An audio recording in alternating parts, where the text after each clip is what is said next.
He was thrown away like a mistake. Too weak, too fragile, left to die under the burning desert sun. But fate had other plans. An old soldier with nothing left to live for stumbled upon the helpless foal and made a choice that would change them both. What began as a fight for survival soon turned into a miracle that no one, least of all the man who had abandoned him, ever saw coming. The Texas sun was unforgiving that afternoon, its heat pressing down on the wide pastures like a heavy hand.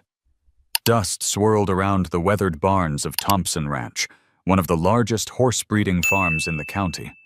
Inside the dim stable, a tiny foal struggled to stand. Its spindly legs trembled beneath a fragile body, ribs visible through thin skin, and its breath came in shallow bursts. The foal's coat was a pale chestnut, barely shining, and a single white star marked its forehead like an afterthought of creation. Earl Thompson, the owner of the ranch, stood with his arms folded, a cigar clamped between his teeth. He was a man carved from hard years and harder ambition, his eyes cold and calculating as they swept over the newborn. Earl had built his reputation on breeding champions, massive stallions with glossy coats and records of victories at state fairs. This foal, born weak and premature, was a blemish on his carefully crafted empire. "Look at it," Earl muttered with disdain, his voice carrying the weight of judgment. "Can't even hold itself up. What a waste." He spat the words onto the dirt floor, as if to rid himself of the disappointment. Jake Miller, the ranch hand barely in his 20s, stood beside him. Jake's calloused hands gripped the brim of his hat, his heart aching at the sight of the foal. He had spent his childhood around animals and had learned to love them in a way that Earl never understood. To Jake, this trembling little creature wasn't a failure. It was a life. "Mr. Thompson," Jake said softly. "Sometimes the weak ones just need a little more time." "We could give it a chance." Earl's eyes narrowed, sharp as barbed wire. "Time is money, boy. And I've wasted enough of both. That thing will never bring a dime. Best thing you can do is get rid of it before tomorrow's buyers show up. I won't have them seeing that mistake." The words hung heavy in the stable, each syllable slicing deeper into Jake's conscience. He looked back at the foal, who had finally managed to lift its head. Its dark eyes were wide, filled with a silent plea, as if it understood every cruel word spoken. Jake felt his chest tighten. "But sir, it's just a baby." Earl pulled the cigar from his lips, exhaling a cloud of smoke that curled like a curse in the air. "It's not a request, Jake. It's an order. Take it far from here. Leave it in the fields. Nature will do the rest." Earl turned on his heel and strode out, his boots striking the wooden floor with finality. The sound echoed until only silence and the shallow breaths of the foal remained. Jake lingered, torn between obedience and compassion. He crouched down, his shadow falling over the tiny body. The foal nickered weakly, the sound barely more than a whisper. Jake reached out, brushing his rough hand against its soft muzzle. "You don't deserve this," he whispered, his throat tightening. "But I don't have a choice." As the sun began to sink, painting the sky in streaks of orange and crimson, Jake led the foal out of the stable with a makeshift rope around its fragile neck. Each step seemed to cost the little creature everything, its hooves dragging in the dirt. Jake's heart broke with every stumble, but Earl's command rang in his ears louder than his own conscience. They walked past the endless pastures of healthy, strong horses, creatures that Earl prized, their muscles rippling, their heads held high. The foal turned its head toward them, as if sensing it would never belong among them. Jake swallowed hard, forcing his eyes forward. By the time they reached the far edge of the ranch, the land had changed. The lush fields gave way to scrub and dust, to the dry breath of the desert. Coyotes howled in the distance, their cries haunting the twilight. Jake's steps faltered. He loosened the rope, his chest heavy with shame. "This is as far as I can take you," he murmured, his voice cracking. He bent low, pressing his forehead to the foal's. "I'm sorry." The foal's eyes, wide and innocent, searched his face as though asking why. Jake's stomach twisted.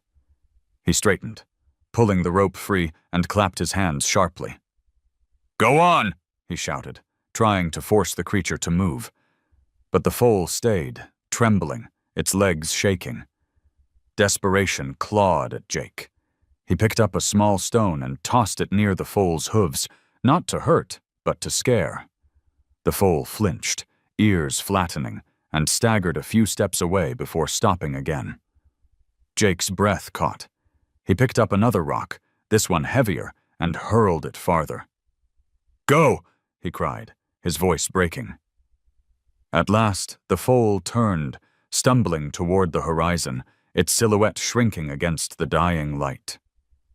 Jake stood rooted, watching until the fragile figure disappeared into the folds of dusk. His eyes burned, and he swiped a hand across his face, ashamed of the tears. When he finally turned back toward the ranch, the sky was swallowed by night. Behind him, the little foal was alone in the vast desert, its faint cries lost to the wind. The night wrapped itself around Jake as he walked back to the ranch, his boots crunching against the dry earth. But behind him, in the vast emptiness of the desert's edge, the little foal had been left to face the world alone. The sky stretched wide, littered with stars that shimmered faintly over the barren landscape. Coyotes called in the distance, their cries carried on the wind, a haunting reminder of the dangers that lurked beyond human reach. The foal staggered, its fragile legs trembling with every step, each movement more a struggle for survival than progress. The land was merciless. Sagebrush scraped against the foal's thin legs as it wandered, searching for something, anything, to ease its thirst. Its small, chestnut body seemed too delicate for the rugged land, ribs showing sharply against its skin. Every so often, it would pause, head hanging low, breath shallow. The single white star on its forehead glowed faintly under the moonlight, as if the night itself refused to let it disappear completely. By dawn, the heat returned with a vengeance. The desert floor shimmered, the air itself quivering in waves of heat. The foal's tongue swelled in its mouth, lips cracked, but no water could be found. It pressed its muzzle against the ground, hoping for moisture, but tasted only dust. Its soft cries echoed faintly, weak sounds swallowed by the vastness. Birds circled high above, patient and merciless observers. Hours dragged into a blur. The foal stumbled against a rock, collapsing in the thin shadow it offered. It lay there, sides heaving, too weak to rise again. The sun burned overhead, relentless, time lost meaning. Only thirst and exhaustion remained. Every sound of the wind seemed like a whisper urging it to surrender. Yet, beneath the frailty, there was a stubborn spark, the same spark that had helped it survive its first fragile hours. Back at Thompson Ranch, Jake worked in silence, avoiding Earl's sharp eyes. The buyers had come and gone, admiring the strong colts Earl paraded with pride. But Jake's mind drifted again and again to the fragile creature he had left behind. At night, when the barn was quiet and the other horses settled into their stalls, Jake would sit alone on a bale of hay, remembering the foal's dark eyes. They haunted him, wide with confusion and trust, even as he drove it away.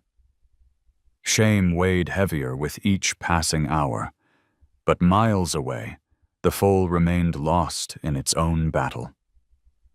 The second night fell, cooler now, but with it came new threats. Shadows moved across the land, coyotes drawn by the scent of weakness. The foal's ears twitched, its body shivering though the air was still. One of the coyotes crept closer, eyes glinting in the moonlight. The foal tried to push itself up, legs quaking beneath it, but collapsed again with a low cry. The predator lingered, pacing, testing. Then, with a sudden shift in the wind, it hesitated and slunk away, as if some unseen hand had granted the foal a reprieve. The third day dawned, merciless and dry. The foal moved slower now, each step uncertain. It found brief shelter under a twisted mesquite tree, its shadow meager but enough to shield it from the full force of the sun. There it lay still, breaths shallow, eyes half closed. For a moment, it seemed as though the desert had claimed it, another forgotten life lost to indifference. And yet, the white star on its forehead caught the first sliver of moonlight as dusk approached, shining faintly in the dimming sky.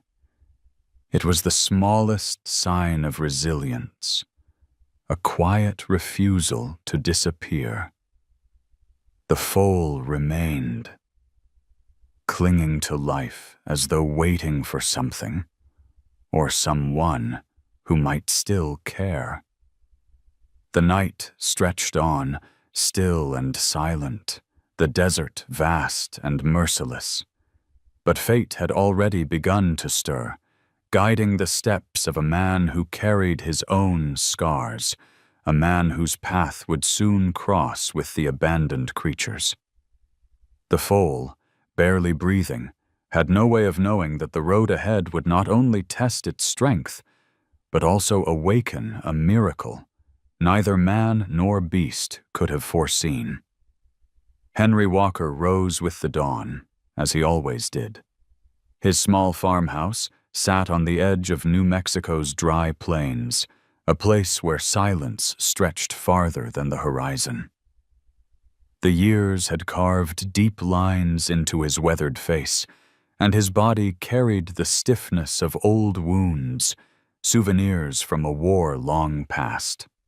His days were simple now, tending a modest garden, feeding his mule, patching fences that always seemed to give way to the relentless wind.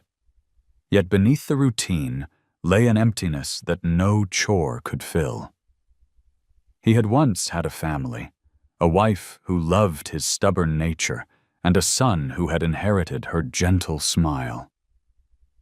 Both gone now, one to illness, one to the battlefield. Henry lived on, a survivor in a world that had taken too much from him.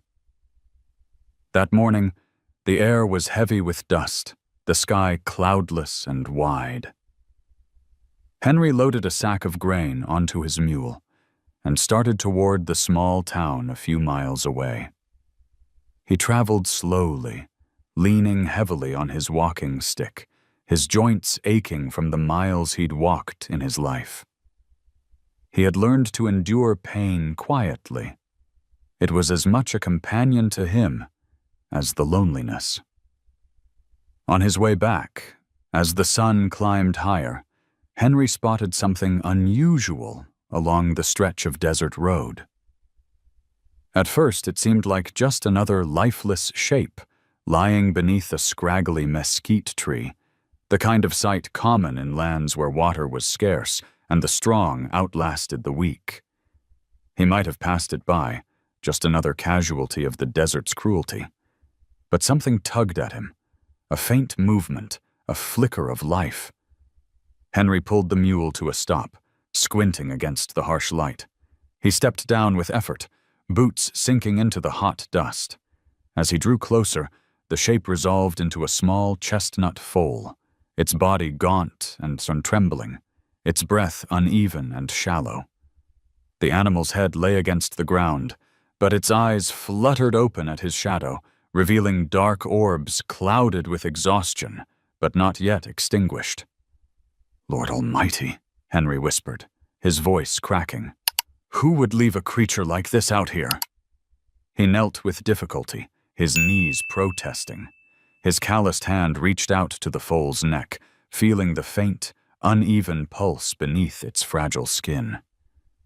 The animal quivered weakly, as though the touch itself was both comfort and burden.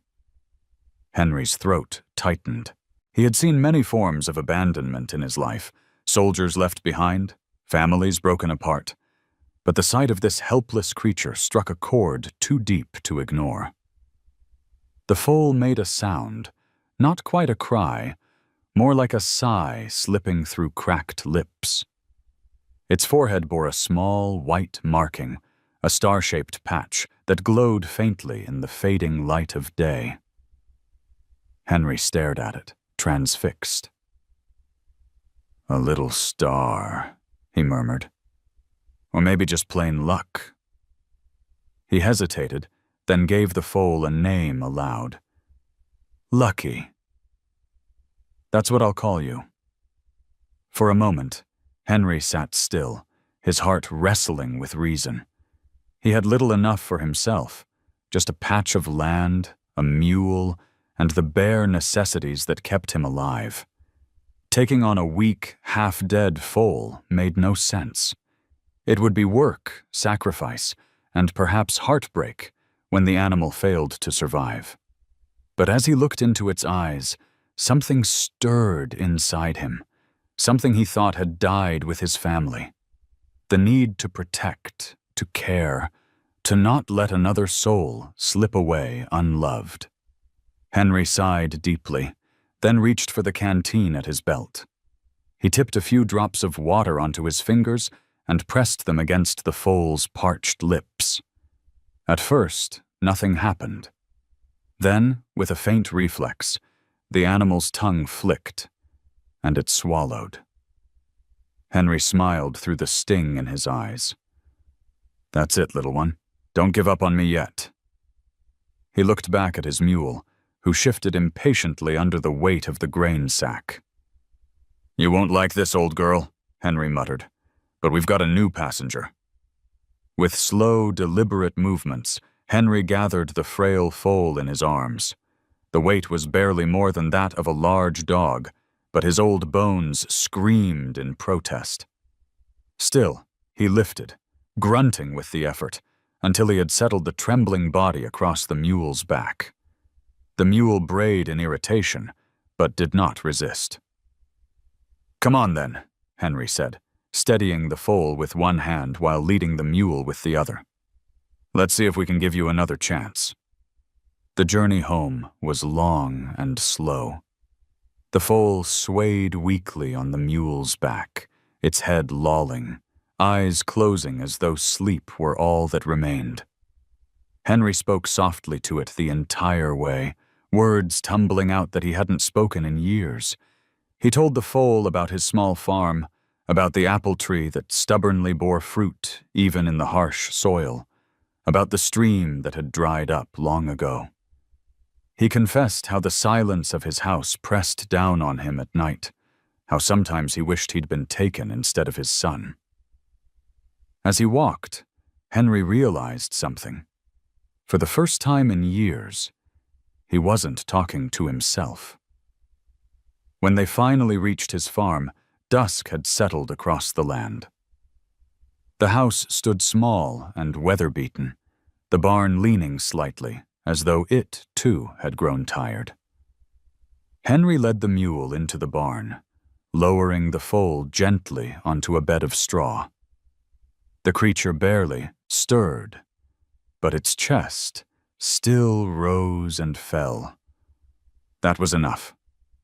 Henry brought a bucket of water from the well, dipping a rag into it and wiping the dust from the foal's coat. He mixed a little ground grain with milk and coaxed a few drops between its lips. The foal swallowed weakly, and Henry's heart lifted. "You're safe now, Lucky," he said softly, stroking the small white star on its forehead. "We've both been left behind, but maybe together. Maybe we can make something out of what's left." Outside, the wind rustled through the dry grass, carrying with it the faint scent of rain that never seemed to come. Inside the barn, two souls, one old and scarred, the other young and fragile, shared a fragile bond that neither had expected. For Henry, it was not just the rescue of a foal. It was the first step toward saving himself. The night was long and restless inside Henry's barn. The air was cool compared to the desert's unforgiving heat, but it carried the smell of dust and hay. Henry sat on a wooden stool beside the foal, his hands never far from the bucket of water and the rag he used to moisten its lips. The animal lay curled in the straw, body frail and still, each breath shallow, as though it might be the last.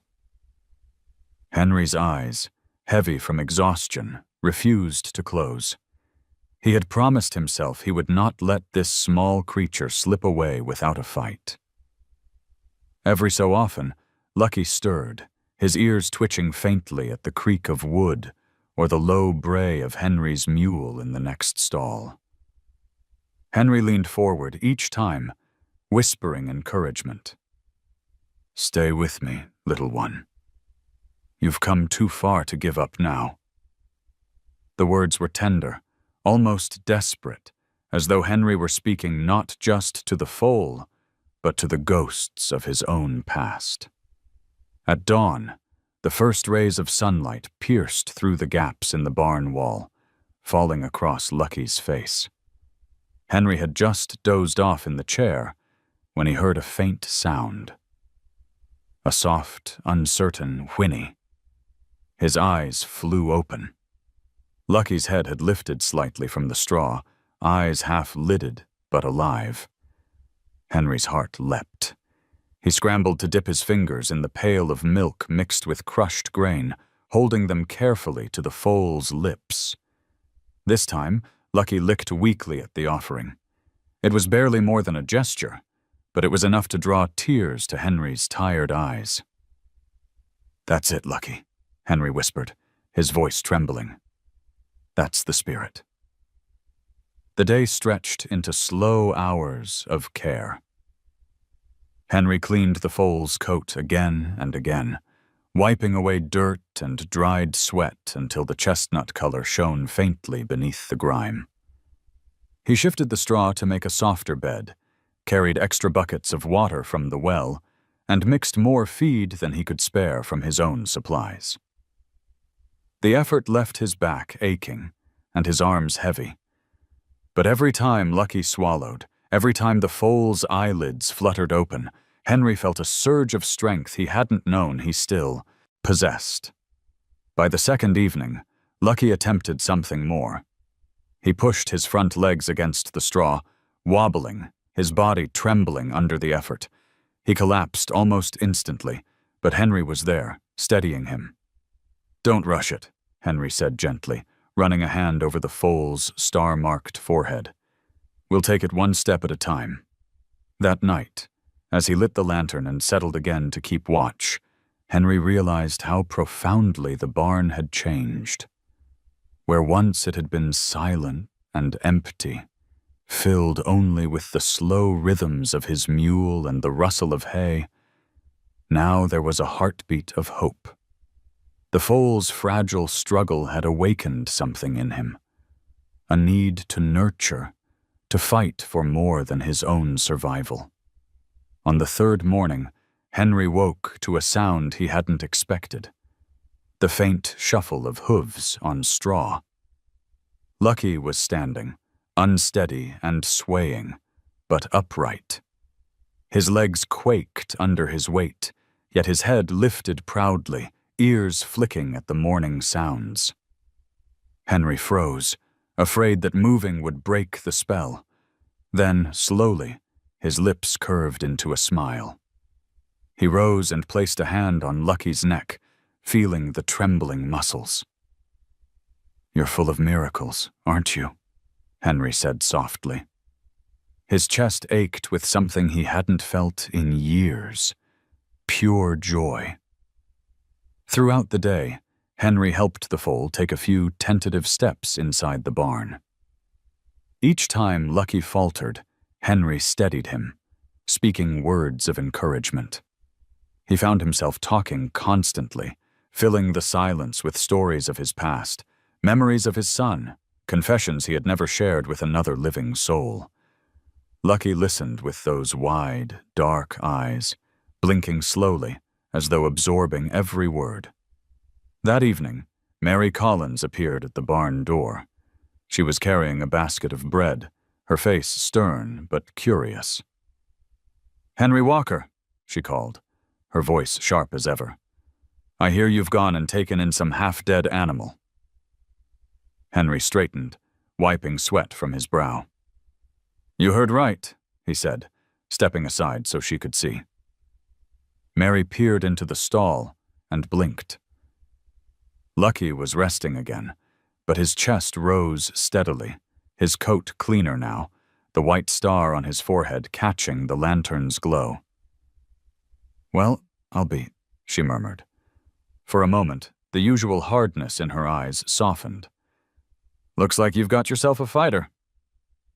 Henry nodded, his throat thick with unspoken pride. "We both do," he replied. Mary shook her head, muttering something about Henry being stubborn, but she left the bread behind as she walked away. Henry watched her go, then turned back to Lucky with a quiet smile. As night fell once more, Henry settled into his chair, the foal breathing steadily beside him. The barn was filled with a peace he hadn't known in decades. For the first time since he had buried his son, Henry felt that maybe life still had something worth holding on to. The small miracle lying in the straw was proof enough. The morning sun poured across the dry fields, gilding the edges of Henry's worn fence line. The barn doors creaked open, and Henry stepped out with a bucket of water balanced in his hands. His back ached from nights spent half sleeping in a chair, but the sound of faint hooves shifting in the straw behind him was worth every pain. Lucky was alive, and for Henry, that was enough to keep going. Word had begun to spread through the small town a few miles away. Henry Walker, the old war veteran who lived like a hermit, had taken in a dying foal. Curiosity traveled fast in places where not much else did. And with curiosity came judgment. Mary Collins arrived again that day, her steps brisk and her mouth tight with disapproval. She stood in the doorway of the barn, her hands on her hips, staring at Lucky, who had just managed to push himself upright for a few shaky seconds before collapsing into the straw again. "Henry Walker," she said flatly, "you're out of your mind. That thing should have been left where you found it. You can't save every broken thing the world tosses your way." Henry didn't look up. He was kneeling by the foal, stroking the soft patch of white on its forehead. "I'm not trying to save every broken thing," he replied calmly. "Just this one." Mary sighed, the sound sharp with impatience. "You can barely afford to keep yourself fed, let alone nurse some half-dead colt." "What happens when it dies, Henry? You'll be left with nothing but more heartache." Henry stood slowly, his joints stiff, his gaze steady. "If it dies, at least it won't have died alone. That's more than most souls get in this world." The words silenced her for a moment. Mary crossed her arms, glancing at Lucky, who blinked up at her with dark, liquid eyes. Something flickered across her expression, an unwilling softness, but she quickly turned it back into a scowl. "You're wasting your strength," she muttered. But when she left, Henry noticed she'd left a small sack of oats leaning against the barn wall. The days passed in a rhythm of exhaustion and fragile progress. Lucky ate a little more each morning, his legs finding strength enough to stand for longer stretches. At times, Henry would coax him into taking a few wobbly steps across the barn floor, his hand steady at the colt's side. Mary, despite her constant protests, came by more often. Each time she brought something new, a jar of salve, a bundle of carrots, even an old blanket. She always delivered them with a grumble. "Don't get the wrong idea. Just figured you might need it," she'd say. But Henry saw through the facade. Her eyes betrayed her heart. One evening, as the sun bled crimson across the horizon, Henry and Mary stood side by side watching Lucky attempt a small circle around the barn. His legs trembled, but he pressed on, guided by Henry's soft encouragement. At one point he stumbled hard, almost falling, but caught himself and pushed forward. Mary exhaled slowly, her arms still folded.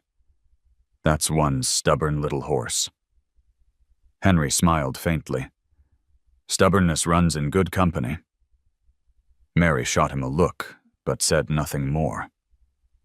As the weeks edged forward, Lucky's chestnut coat began to gleam faintly under Henry's constant care. The hollow look in his eyes faded, replaced by a quiet resilience. Henry talked to him endlessly, about the days when he had marched across foreign soil, about the nights he'd spent awake, listening to the silence of his empty house. Lucky listened in stillness, ears flicking as though he understood. But not everyone in town looked kindly on Henry's devotion. At the general store, whispers followed him. "Fool's wasting his last years on a horse that should have been put down," one man muttered. Another chuckled. "Guess war broke his head. Now he's playing nursemaid to a lost cause." Henry heard them all, but he didn't respond. He returned to his mule, loaded with supplies he could barely afford, and walked back toward the small miracle waiting in his barn. Their judgment meant nothing compared to the sound of hooves shifting, the soft nicker that greeted him when he pushed open the barn door. Mary was there that evening, waiting with her arms crossed. "You heard what they're saying," she said without preamble. "I heard," Henry replied simply, kneeling to refill Lucky's bucket. "They think you've gone mad." Henry chuckled softly, though his eyes stayed fixed on the foal. "Let them. Maybe I have. But if madness means not turning my back on him, I'll live with it." Mary shook her head, but this time there was no scorn in her voice. "You're going to break your back for this animal, Henry. And yet, I can't say I want you to stop." The barn grew quiet, the only sound the soft breathing of the colt. Henry glanced at her, surprised by the admission. She met his gaze briefly, then turned away, cheeks flushed in the dim light. Lucky lay his head back down, his body still frail, but his spirit undeniable. Henry reached out, running a hand along his mane. "We'll prove them wrong, won't we, Lucky?" he whispered. Mary didn't answer, but she didn't leave either. She stood there, lingering, as if she too wanted to believe in something beyond doubt. The desert heat clung stubbornly to the air, even as summer began to wane. Henry's farm sat beneath the wide New Mexico sky, a place where the horizon seemed endless, and the silence was broken only by the sigh of the wind. For weeks now, the barn had become the heart of Henry's life, pulsing with the fragile rhythm of a chestnut foal learning to live again. Each morning, Henry rose before the sun, his bones stiff, but his spirit unwilling to slow. He mixed what little he had into a mash of oats and milk, coaxing Lucky to eat. At first, the foal could only manage a mouthful or two before exhaustion claimed him, but slowly, stubbornly, his appetite grew. By the second week, he lifted his head eagerly when Henry entered with the bucket. By the third, he nickered softly at the sound of Henry's boots approaching the stall. Lucky's body remained thin, his ribs still visible, but the dullness had begun to fade from his eyes. They followed Henry with sharpness now, curious, alive. His legs, once trembling beneath him, carried him a few steps farther each day. Henry kept a steady hand at his side, ready to catch him if he faltered. "One more step, Lucky," he'd say, voice rough but warm. "Just one more." At night, the barn echoed with their quiet companionship. Henry often sat in his chair, lantern light flickering across the foal's small body. He would speak into the stillness. Memories of his son. Confessions he'd never shared with another soul. "I see him in you sometimes," Henry admitted once, his voice breaking. "That same fire, even when you're about to fall." Lucky turned his head then, pressing his muzzle weakly into Henry's arm. It wasn't understanding, not in words, but it was something deeper. Mary visited often, though she pretended each time that it was out of practical concern. She'd bring jars of herbal salves, or sacks of grain she insisted were extra. Her sharp words hadn't softened, but her actions betrayed her heart. Once, when Lucky managed to stand for nearly half an hour, Mary was there. She crossed her arms tightly, muttering, "Still looks too frail?" Yet Henry caught the shine of tears in her eyes before she turned away. There were setbacks, too. Some nights Lucky shivered with fever, sweat dampening his coat despite the dry air. Henry stayed by his side, wiping his body with a damp cloth, whispering encouragement through clenched teeth. "Stay with me, boy. Don't you quit now." He fought the fear that each labored breath might be the last, but each morning brought renewal. Lucky would open his eyes, weary but alive, and Henry would let out a sigh that was half relief, half prayer. The town's gossip hadn't faded. At the feed store, Henry overheard men shaking their heads. "He's wasting his time," one said. "That colt's nothing but a burden." But Henry no longer carried their judgment with him. He returned home each evening to the barn, where Lucky's slow progress was proof enough that hope was not wasted. One particularly hot afternoon, Henry opened the barn doors wide to let in a breeze. Lucky stepped cautiously onto the packed earth outside, blinking against the bright sun. His legs wobbled at first, but then he took a few tentative strides into the open air. Henry walked beside him, his heart swelling at the sight. "That's it," he said softly. "Feel the sun, feel the ground. This is your world now." The foal stopped, lifting his head toward the horizon as if testing the wide, empty expanse. For a moment, Henry saw more than survival in his stance. He saw the shadow of the horse. Lucky might become strong, fast, unbroken by the cruelty of his beginnings. That night, Henry lay in bed for the first time in weeks instead of the barn. He could still hear the faint shuffle of hooves, the soft sound of breathing drifting through the open window. For the first time in years, he felt something stir in his chest that was more than pain. It was hope. But hope was fragile, and Henry knew it. The desert was unforgiving, and life had taught him that nothing was guaranteed. Still, as he drifted into sleep, he held on to the image of Lucky lifting his head to the horizon, as though daring the world to try and break him again. In those days of survival, both man and foal learned something vital. Broken does not mean finished. Autumn swept over the desert with a gentler hand than summer, but the land still wore its scars. Dust coated the fence rails and clung to Henry's boots as he trudged toward the barn at first light. Inside, Lucky was already awake, ears flicking, his head lifting with alertness that had once seemed impossible.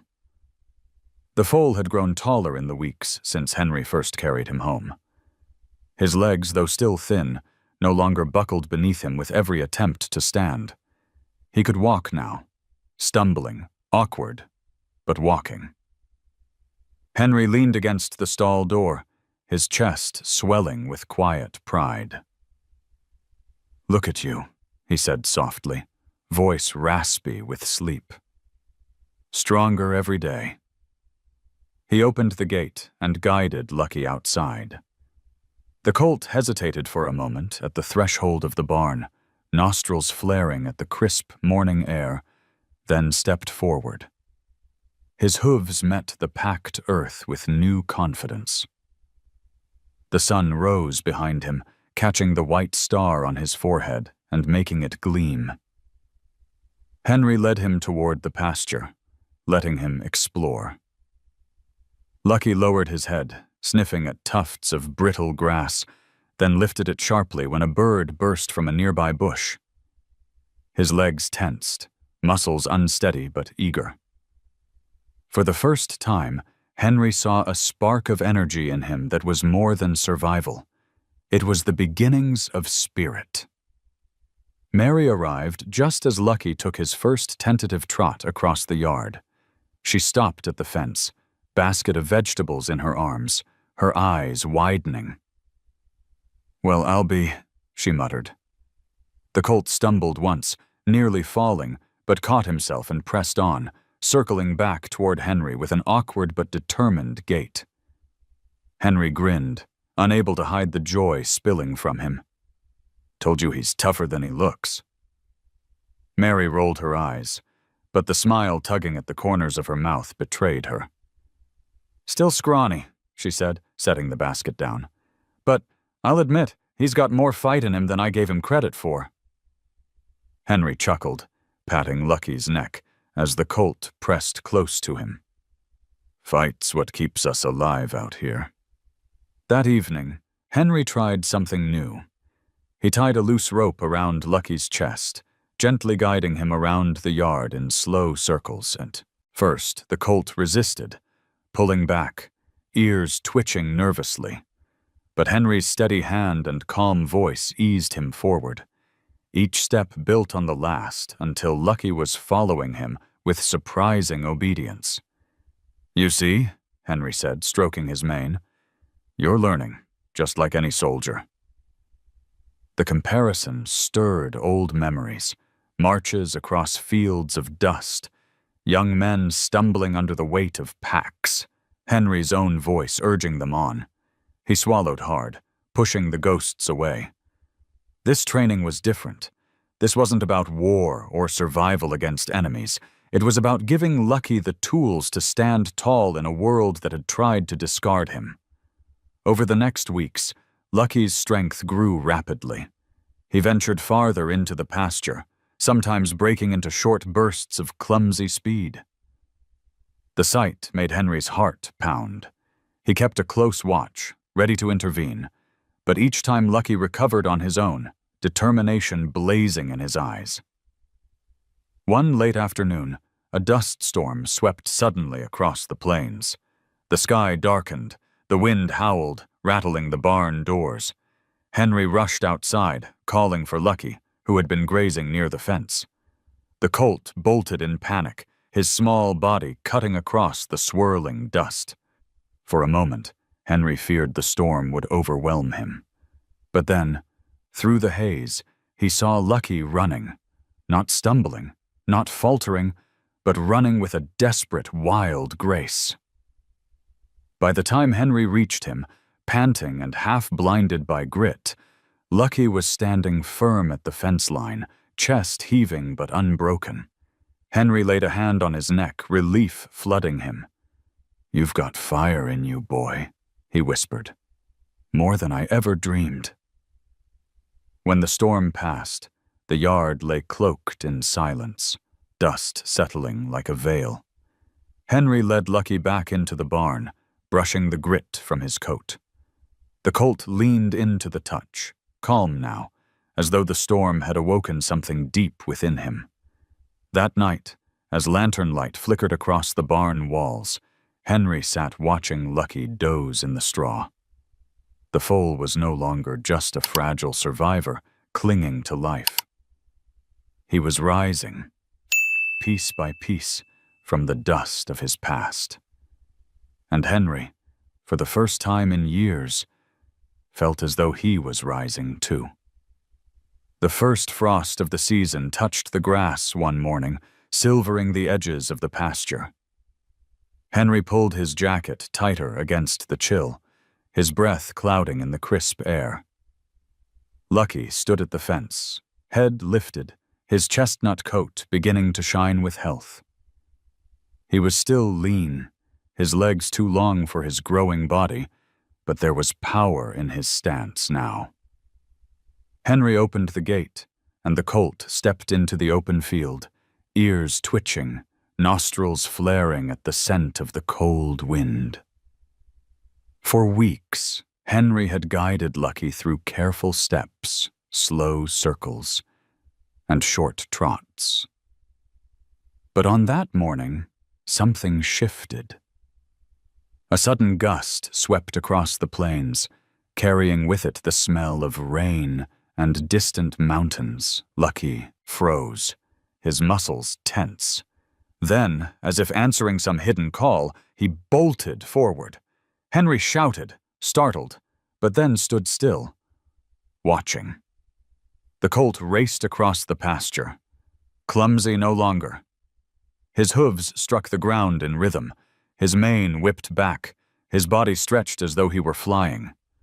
For the first time, Lucky wasn't simply surviving or learning. He was running for the sheer joy of it. The sight brought Henry to his knees in the cold grass. He had seen horses run before, strong stallions bred for speed and power, but this was different. Lucky wasn't polished, wasn't trained like the champions he had once watched at county fairs, but he carried something else. Wildness.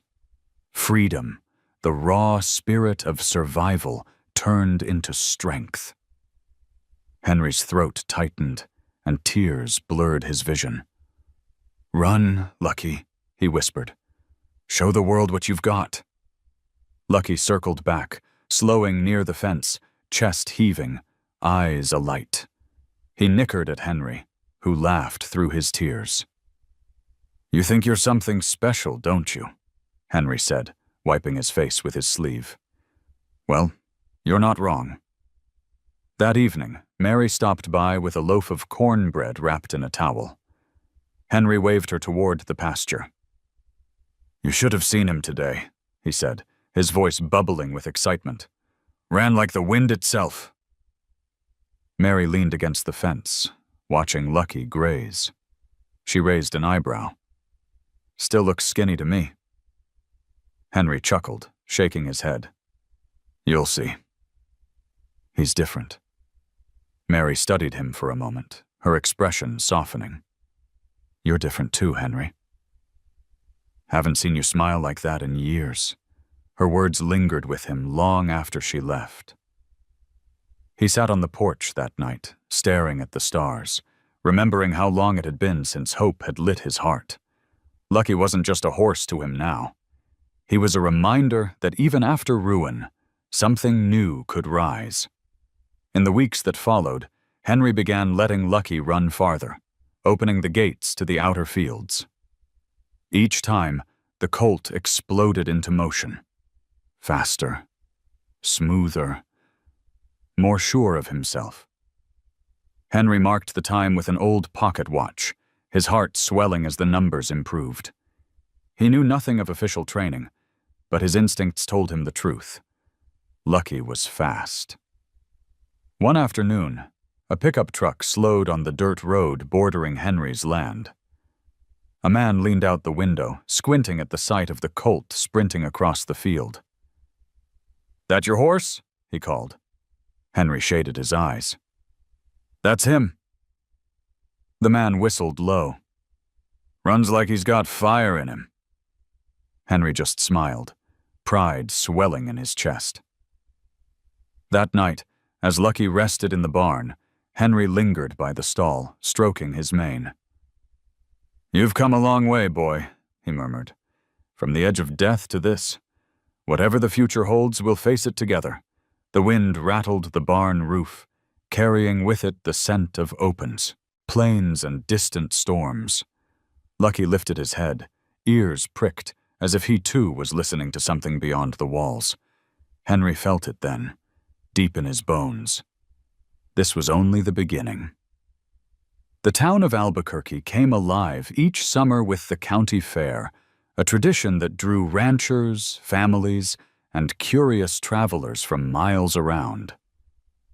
Bright banners fluttered above the dusty main street, the smell of fried food and hay mingling with the sound of fiddles and laughter. For Henry, the fair had always been something he watched from the edges, a reminder of the community he had withdrawn from long ago. But this year was different. This year, he had Lucky. Mary had been the first to suggest it. She stood in Henry's kitchen, arms crossed, her sharp eyes fixed on him as he tried to brush off the idea. "You've spent months nursing that horse back from death," she said. "People ought to see what you've done." "And maybe Lucky deserves to be seen." Henry shook his head. "He's not ready for crowds. He's barely ready for a pasture." But Mary didn't back down. "Sometimes it's not about being ready. Sometimes it's about proving you belong." The words lingered in Henry's mind. He thought of the whispers in town, the way people still looked at him with pity or doubt. Maybe it was time to show them that the colt they'd all dismissed as hopeless was something more. And maybe, deep down, Henry needed to prove it to himself too. On the morning of the fair, Henry loaded Lucky into a borrowed trailer, his hands shaking with nerves. The colt shifted restlessly, ears flicking at the strange confinement, but Henry kept a hand on his neck, murmuring calm words. "Easy, boy. We'll get through this." When they arrived, the fairgrounds buzzed with energy. Children ran between booths, cotton candy in their hands, while ranchers paraded their finest livestock for ribbons and trophies. The horse arena was crowded, filled with sleek, polished animals gleaming under the sun. Compared to them, Lucky looked out of place. Still lean, his coat healthy but unremarkable beside the glossy sheen of the others. As Henry led him toward the entry gate, he heard the laughter. "That's Walker's colt? Looks like he's half-starved." Another voice chimed in. "Old man's lost his mind. That horse won't last a mile." Henry's jaw tightened, but he kept walking. He felt Lucky tense beside him, the colt's ears swiveling nervously at the noise and chaos. Henry stopped, crouched slightly, and placed a hand on the star-shaped marking on Lucky's forehead. "Ignore them, Lucky. You've already beaten worse odds." The first event was a simple timed run around the small track, meant to test agility more than speed. Lucky pawed at the ground, uncertain, as the announcer called their names. Henry had no riding tack fancy enough for show, just a plain bridle and a lead rope. But when the gate opened, Lucky surged forward. The crowd fell quiet. The colt's strides were awkward at first, his long legs fumbling on the packed dirt. A few people chuckled. But then something shifted. Lucky found his rhythm. His body stretched, his strides lengthened, and suddenly he was moving with fluid grace. Dust kicked up behind him as he rounded the final turn, Henry's heart hammering with every beat of hooves.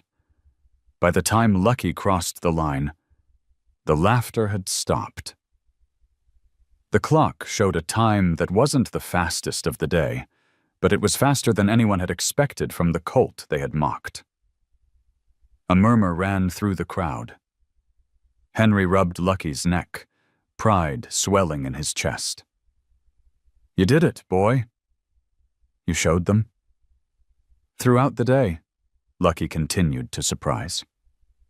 In small exhibitions, obstacle runs, short sprints, he showed not only speed but an uncanny determination, refusing to quit even when he stumbled.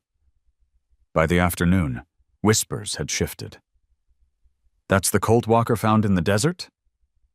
Looks like he's got real fire." Mary stood at the edge of the arena, arms crossed, but smiling openly now. When Henry walked past with Lucky, she said quietly, "Told you. He belongs here." But not everyone was impressed. Earl Thompson had arrived at the fair with his own horses, sleek thoroughbreds that drew admiration wherever they went. He spotted Lucky from across the arena, his eyes narrowing. For a moment, confusion flickered across his face, then recognition.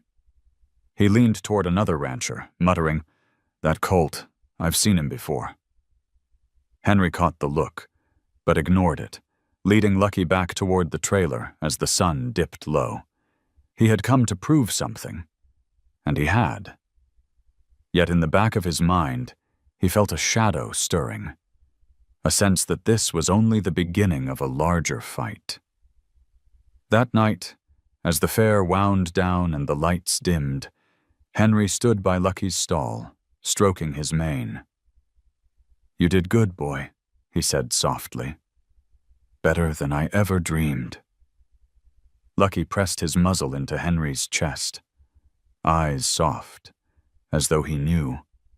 Outside, the wind swept across the plains, carrying with it both promise and warning.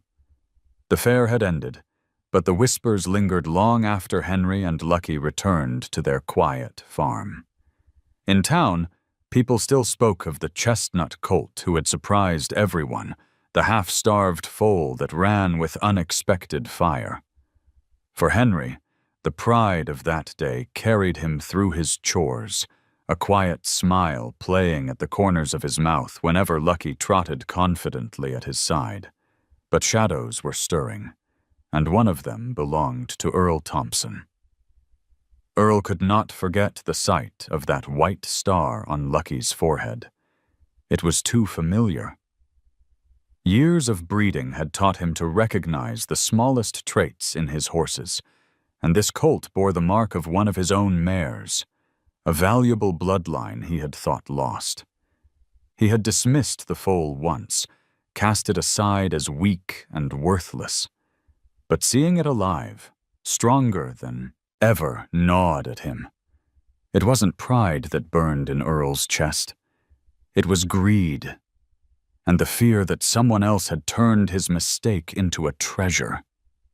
Jake Miller, the ranch hand who had carried out Earl's order to abandon the foal months earlier, had also been at the fair.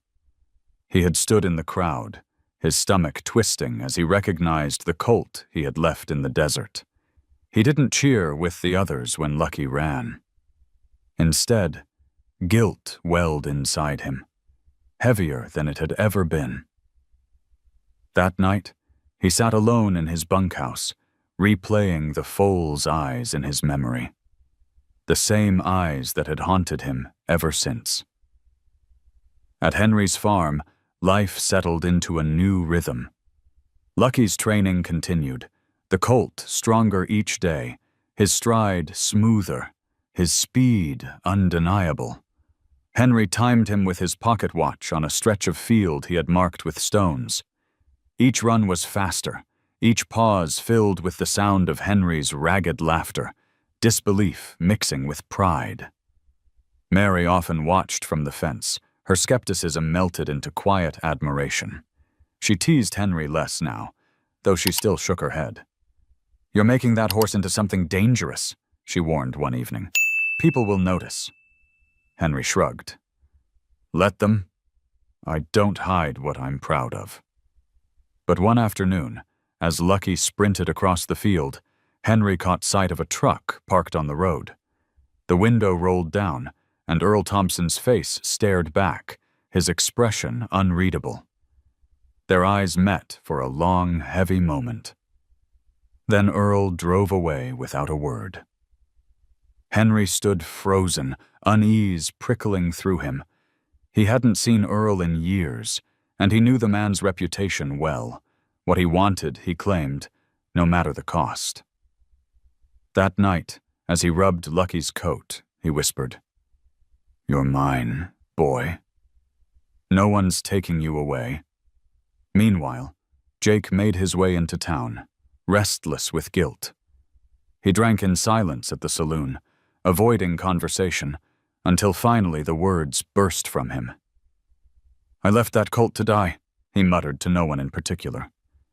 A few heads turned, but most ignored him. He buried his face in his hands.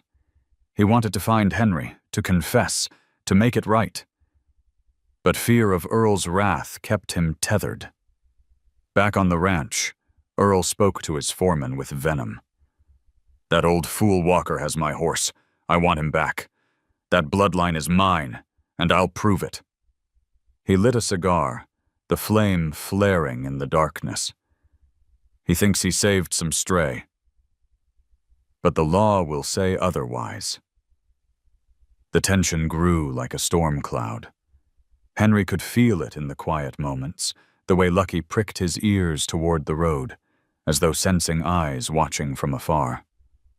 Mary noticed it too. "You've stirred something, Henry," she said softly one night. "And I don't think Earl Thompson's the kind of man to let it go." Henry looked at Lucky, the colt, who had risen from death to run like the wind, and set his jaw. "Let him try," he said. "We'll face whatever comes." The ghost of the past had returned, and it was hungry. The knock came just after sunrise, sharp and commanding. Henry had been in the barn brushing Lucky's coat, the rhythmic strokes soothing both horse and man. When the sound echoed again, louder this time, Henry frowned and stepped outside. At his gate stood two men in uniform, their truck idling in the dirt road. Behind them, leaning against the hood with a cigar in hand, was Earl Thompson. "Mr. Walker," one of the deputies called, unfolding a document. "We've been asked to serve you with a notice. This horse," he gestured toward the barn where Lucky stamped uneasily, "is claimed property of Mr. Thompson here. Until the matter is settled, he's filed with the county to have ownership reviewed." Henry's stomach twisted, anger bubbling hot in his chest. "Claimed property?" he growled. "That horse was abandoned. I found him half dead in the desert. If I hadn't stepped in, there wouldn't be anything left to claim."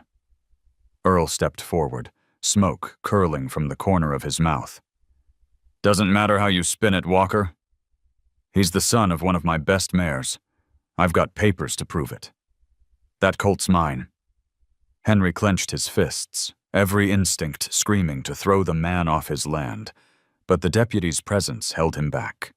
He turned instead to Lucky, who had pressed his head against the stall door, eyes wide with unease.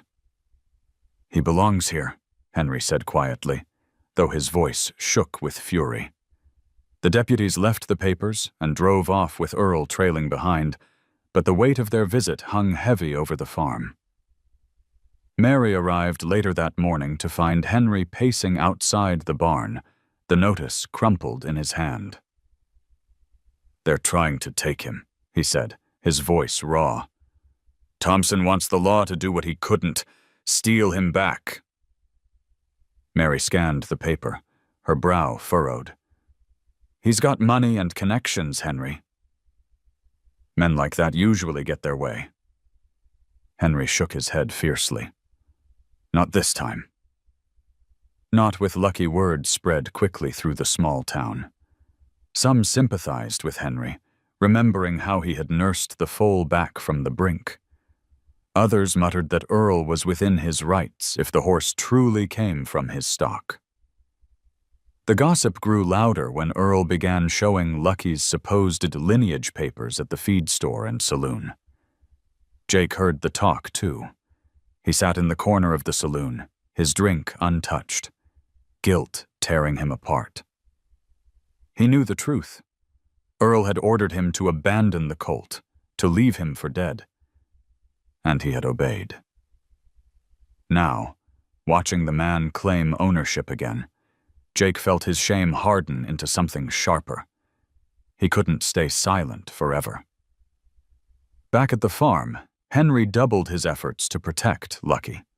He reinforced the barn doors, kept the gates locked, and spent restless nights with a shotgun propped beside the stall. Lucky sensed the tension, his movements jittery, but he grew calmer whenever Henry touched his neck and whispered reassurance. "You're mine, boy." They can't take that from us. One evening, as the sun bled into the horizon, Mary found Henry sitting on the porch, the notice lying on the table beside him. "You need help," she said simply. "Get someone who knows the law." "You can't fight this alone." Henry rubbed his temples, weary but resolute. "I'll find someone. But even if I stand in front of a judge, all I've got is my word against his papers." Mary's gaze softened. "Then maybe it's not just your word you need." At that same hour, Jake paced in his bunkhouse, torment eating at him. He remembered the foal's eyes the day he left him in the desert. He remembered Henry's face at the fair, glowing with pride, and he remembered Earl's cruel laugh when he called the colt worthless. Jake clenched his fists. The truth was a burden only he could lift, and it might be the only chance Henry had. The law had been set in motion, but the heart of the fight was just beginning. For Henry and Lucky, survival was no longer about food or shelter. It was about holding on to the bond they had built in defiance of greed and power. And in the distance, the lines were being drawn, ready for a battle where not even the law could guarantee justice. The courthouse in town smelled of paper, dust, and old wood polished by decades of footsteps. Henry had not set foot inside for years, not since his discharge hearings after the war, and now the weight of it pressed down on him again. He sat at a worn oak table, his weathered hands folded tightly, while across from him Earl Thompson lounged in an expensive suit, his lawyer whispering confidently at his side. Lucky wasn't there. The deputies had agreed the horse could stay on Henry's farm until judgment was passed, but Henry felt his absence keenly, as if part of him had been left behind. The proceedings were brief, too brief for Henry's liking. Earl's lawyer presented papers, breeding records, lineage documents, proof that Lucky had been foaled on Thompson's ranch. The judge, a gray-haired man with a reputation for sticking to the letter of the law, listened with impassive eyes. When Henry's turn came, he rose slowly, his voice rough with emotion as he spoke. "That horse was abandoned," Henry said, "left to die in the desert. I found him starving, broken, barely breathing. I didn't just feed him. I gave him my strength, my time, my care. Without me, there wouldn't be a horse for you to claim." The courtroom murmured, some nodding in agreement, others frowning. The judge lifted a hand for silence. "Do you have evidence of this abandonment, mister?" "Walker? Witnesses?" Henry's throat tightened. He had no papers, no photographs, nothing but his word, and the living proof of Lucky himself. "All I have is the truth," he said, his voice breaking. Earl's lawyer smirked, shuffling his papers. "The truth is in the documents, Your Honor.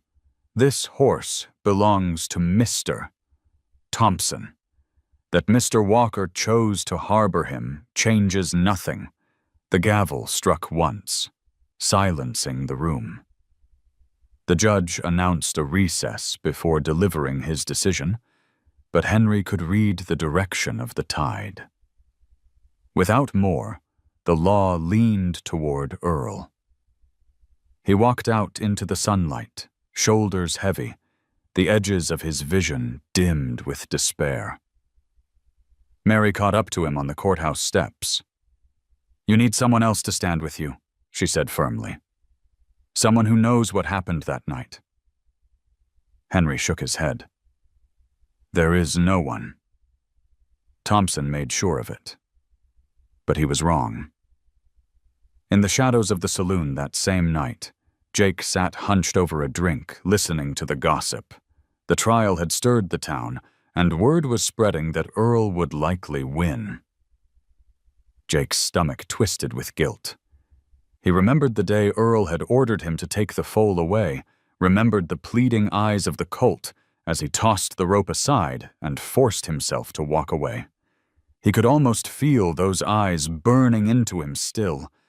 His hands trembled as he pressed the glass to his lips. Enough was enough. He couldn't let the man who had called that colt worthless now steal it back after someone else had saved it. Jake rose abruptly, startling the bartender, and left without a word. The next morning, as Henry prepared for another weary day, he heard footsteps crunching on the gravel outside his porch. He opened the door to find Jake standing there, hat in hand, eyes full of torment. For a long moment, neither spoke. Then Jake swallowed hard. "It was me," he said, his voice barely above a whisper. "I was the one who left him out there." Thompson ordered it. I obeyed. Henry stared, stunned. Anger flared hot inside him, but it was drowned by the sudden surge of hope. Here, at last, was the witness he needed. "Will you tell that to the judge?" he asked. Jake's eyes burned with shame. "If it means putting things right, yes. I can't carry it any longer." The day of the final hearing came.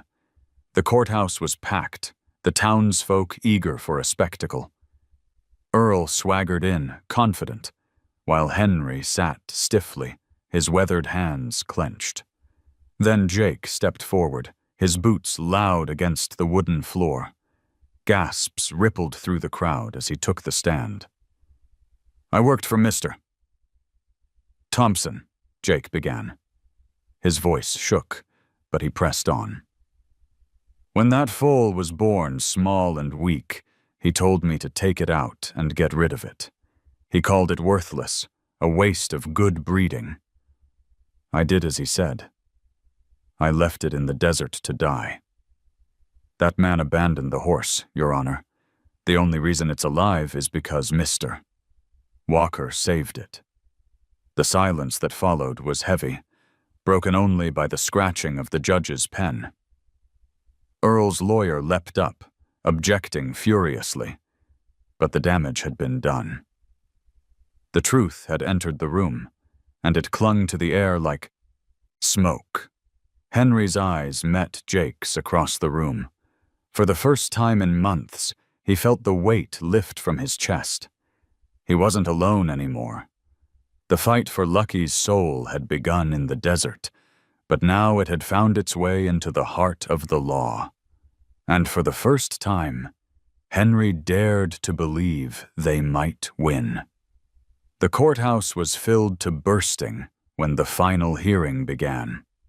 Farmers in worn hats, ranch wives with children on their laps, townsfolk hungry for drama, all crowded the benches, their whispers rising and falling like restless waves.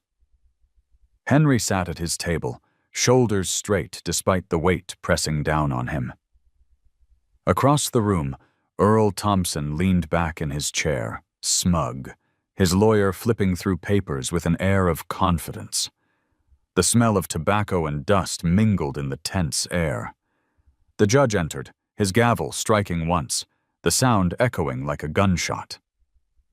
"We are here to conclude the matter of ownership of the colt in question," he began. His eyes swept the room, lingering on Earl and Henry in turn. Earl's lawyer rose first, delivering a polished speech. He presented lineage documents again, painted Earl as a respected breeder, and cast Henry as a misguided old man clinging to something that wasn't his. The words rolled smoothly, practiced, designed to impress. When he finished, Earl smirked and tipped his hat to the gallery as if victory were already his. Then came Henry's turn. He stood slowly, every bone aching, but his voice was steady. "This horse was left to die," he said, his words simple, unadorned. "I found him starving and broken. I gave him food, water, and care. He survived because I refused to turn away. If you take him now, you aren't rewarding breeding. You're rewarding cruelty." The crowd shifted uneasily. Some nodded in agreement, others looked doubtful, their eyes sliding toward the judge, who scribbled notes impassively. Henry's heart pounded. He feared his words alone would not be enough. Then Jake stepped forward. The young man looked pale but resolute as he took the stand. His confession spilled into the silence. How Earl had ordered him to abandon the foal, how he had obeyed, how he had lived with the shame ever since. His voice shook, but he didn't falter. "That colt wasn't just neglected," Jake said, his eyes burning. "He was thrown away.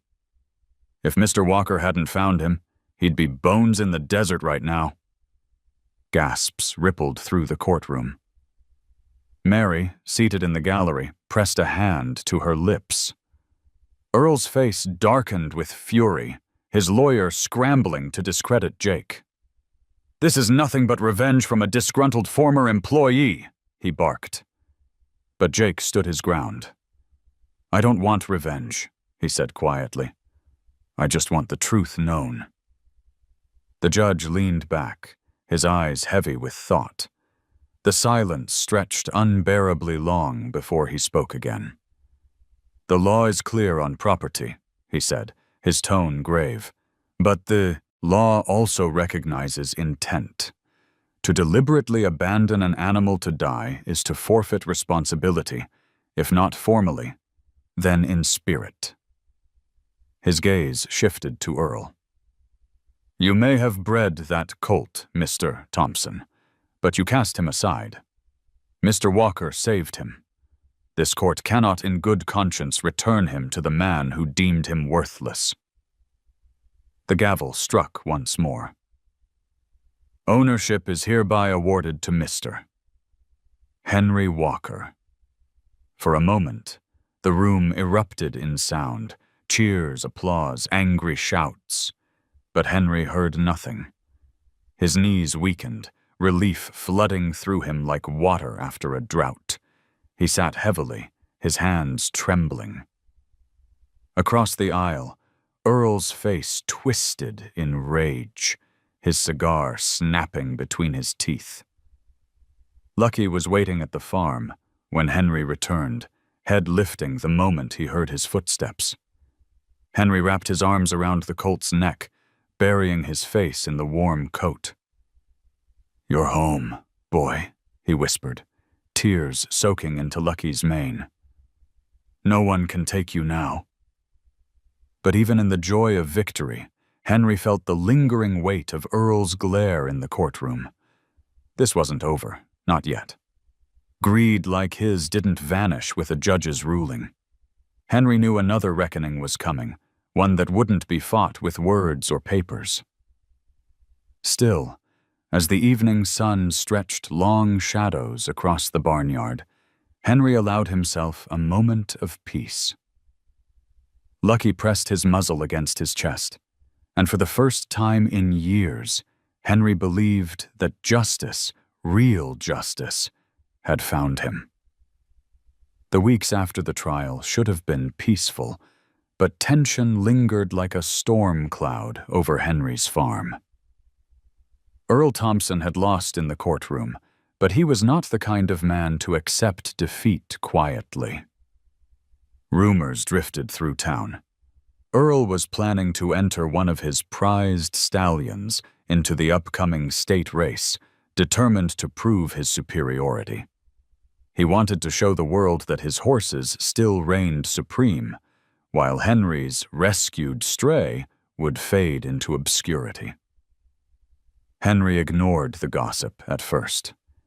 He focused on his daily rhythm, feeding Lucky, brushing his coat until it gleamed, watching him stretch his legs across the pasture with a speed that made Henry's heart leap. But beneath the pride, a gnawing unease remained. Earl's shadow was never far. One afternoon, Jake arrived at the farm, his hat pulled low. He hadn't been back since the trial, but his voice was steady now, freer somehow. "Earl's set on bringing you down," he warned. "He'll use that race to humiliate you. He's already telling folks your colt won't stand a chance against his bloodlines." Henry leaned on the fence, watching Lucky canter gracefully across the field. "I don't care about races," he said. "I just care about him." Jake shook his head. "It's not about the race, Henry. It's about making a point.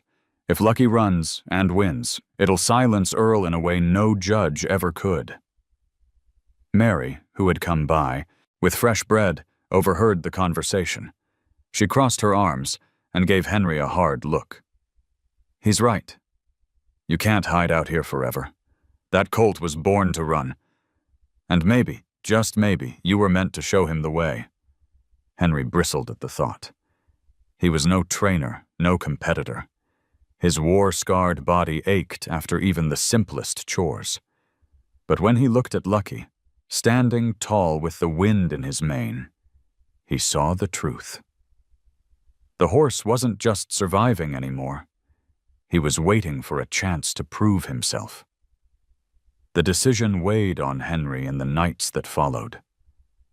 He lay awake, listening to the creak of the barn, remembering the first days when Lucky had been nothing but skin and bone. He thought of the fair, the courtroom, the countless moments when the colt had defied every expectation. At dawn, he rose with his answer. Training began quietly, without announcement. Henry marked a track in the pasture with old fence posts and stones. He timed Lucky's runs with his pocket watch, noting the seconds, pushing gently for more each day. Jake helped, bringing what little he knew from his time on Earl's ranch. Mary, too, though she pretended to be uninterested, often stood at the fence line, offering sharp observations. "He favors his left leg," she remarked one morning. "Work it out before the big day, or Earl will use it against you." Lucky responded with a fire Henry hadn't seen before. The colt ran not out of fear or command, but with joy, as though each stride was a declaration. "I am alive, and I will not be broken." His muscles filled out, his coat gleamed, and his eyes shone with confidence. The day of the state race arrived with clear skies and a restless crowd. Trucks and trailers lined the grounds, banners flapping in the breeze. Earl stood near the paddock, his stallion gleaming like polished obsidian, a living monument to wealth and breeding. His smirk widened when he saw Henry leading Lucky through the gate. "So the old fool's really going through with it," Earl sneered. "This will be entertaining." Henry ignored him, focusing on Lucky. The colt trembled, not with fear, but anticipation. Henry leaned close, whispering into his ear. You don't have to win, boy. You just have to run your heart out. That'll be enough." The crowd hushed as the announcer called the riders to the line. 6 horses pawed the ground, muscles coiled like springs. Lucky stood among them, smaller, leaner, the outsider. The pistol fired, and they surged forward. For the first stretch, Lucky held back, his stride steady but unhurried. Earl's stallion leapt to the front, the crowd roaring. Henry's chest tightened, but he didn't shout. He trusted. He waited. Then, as they rounded the final bend, Lucky found another gear. His body stretched, his stride lengthened, and suddenly he was flying. The crowd gasped as he devoured the ground, pulling even, then ahead. The white star on his forehead blazed under the sun as, though guiding him forward, he crossed the finish line a length ahead, his chest heaving, ears pricked. Silence held for a heartbeat before the stands erupted in thunderous applause. Henry stumbled forward, tears streaming freely. Lucky pressed his muzzle into his chest, and the old man laughed through his sobs. Earl stood frozen, his face twisted with disbelief and rage. The race hadn't just been about speed, it had been about heart. And Lucky's heart had carried the day. Henry stroked the colt's mane, whispering, "You chose your path, boy. And I chose mine. Together, we proved them wrong." It wasn't the victory itself that mattered. It was the choice to stand, to run, to fight not with law or money, but with heart. And in that choice, Henry and Lucky had found freedom. The days after the race felt like a dream Henry never wanted to wake from. Everywhere he went, people spoke of the chestnut colt with the white star who had outrun Earl Thompson's prized stallion. At the feed store, men slapped Henry on the back, offering congratulations. In town, children pointed and whispered, "That's Lucky's man."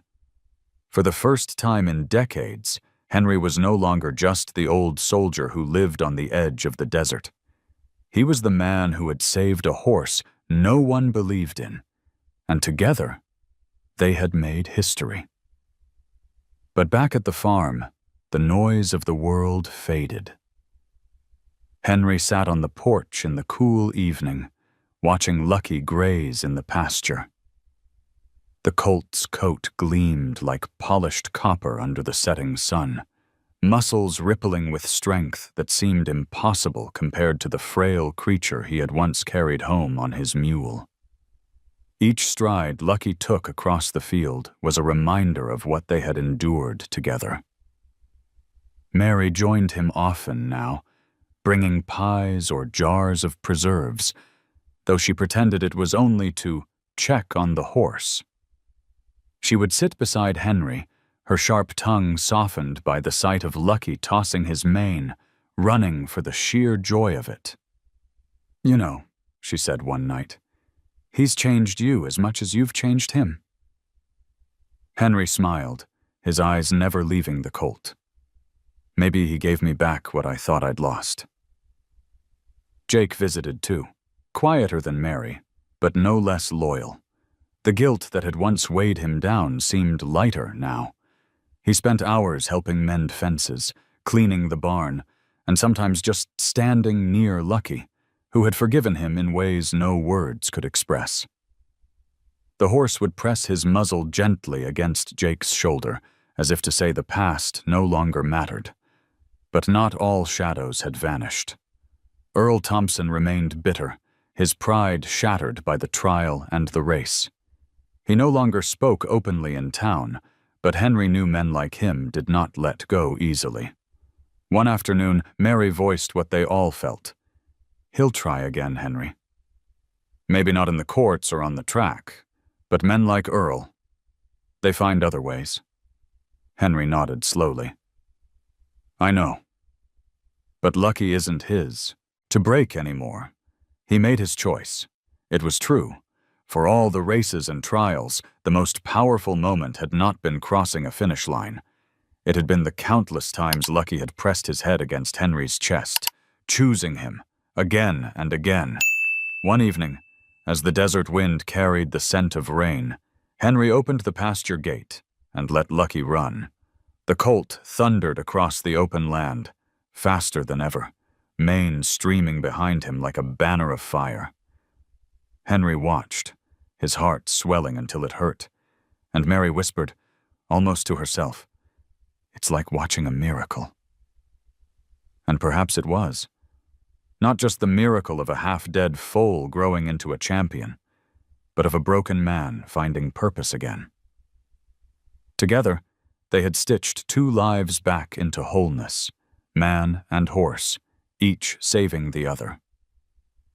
As the sun dipped below the horizon, painting the sky in hues of gold and crimson, Henry leaned against the fence, tears slipping down his weathered cheeks. Lucky slowed, circling back, and trotted to him, pressing his forehead gently against Henry's chest. "You're my miracle," Henry whispered, voice trembling. "Not because you run fast, not because you beat him, but because you gave me back my heart." The desert stretched endlessly around them, harsh and unforgiving. Yet within that vastness stood 2 souls who had defied it. The old soldier and the abandoned foal, bound by a choice that had rewritten both their destinies. And in the quiet of that evening, as the wind settled and the stars began to rise, it was clear. Miracles don't always come in the way you expect. Sometimes they arrive on trembling legs with a fragile heart that refuses to stop beating. Sometimes they arrive in the form of a horse called Lucky. And that was the miracle of Lucky, the foal who was left to die, but chose love over everything else. If this story touched your heart, drop a simple one in the comments to let me know you're here. Don't forget to subscribe so you won't miss the next emotional story of hope, courage, and the unbreakable bond between humans and animals. The next tale might move you even more.